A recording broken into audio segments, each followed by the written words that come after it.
Go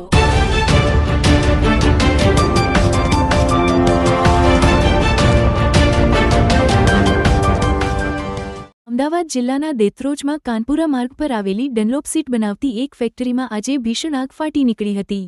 આગ એટલી પ્રચંડ હતી કે તેના ધુમાડાના ગોટેગોટા દૂર સુધી આકાશમાં દેખાયા હતા. આગે વિકરાળ રૂપ ધારણ કર્યું હતું અને આસપાસના ખેતરો સુધી પ્રસરી હતી. સદનસીબે આ સમગ્ર દુર્ઘટનામાં કોઈ જાનહાનિ થઈ નથી. પ્રાપ્ત વિગતો અનુસાર ફેક્ટરીમાં સીટ બનાવવા માટેનો કાચો માલ અને કેમિકલ જેવા જ્વલનશીલ પદાર્થોનો મોટો જથ્થો હોવાથી આગ ઝડપથી ફેલાઈ હતી, જેના કારણે સ્થાનિકોમાં ફાળ પડી હતી. જ્વલનશીલ પદાર્થોને કારણે આગે જોતજોતામાં વિકરાળ સ્વરૂપ ધારણ કરતા ફેક્ટરીમાં રહેલો લાખો રૂપિયાનો સામાન અને એક આઈસર ટેમ્પો બળીને ખાખ થઈ ગયા હતા.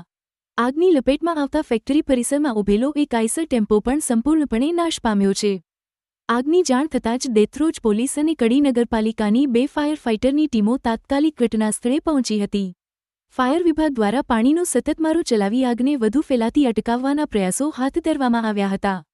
સુરક્ષાના ભાગરૂપે પોલીસે ફેક્ટરીની આસપાસના વિસ્તારને કોર્ડન કરી લીધો હતો. હાલમાં આગ પર કાબૂ મેળવવાની કામગીરી ચાલુ છે. આગ લાગવાનું ચોક્કસ કારણ હજુ જાણી શકાયું નથી, જે અંગે પોલીસ અને સંબંધિત વિભાગ દ્વારા તપાસ શરૂ કરવામાં આવી છે.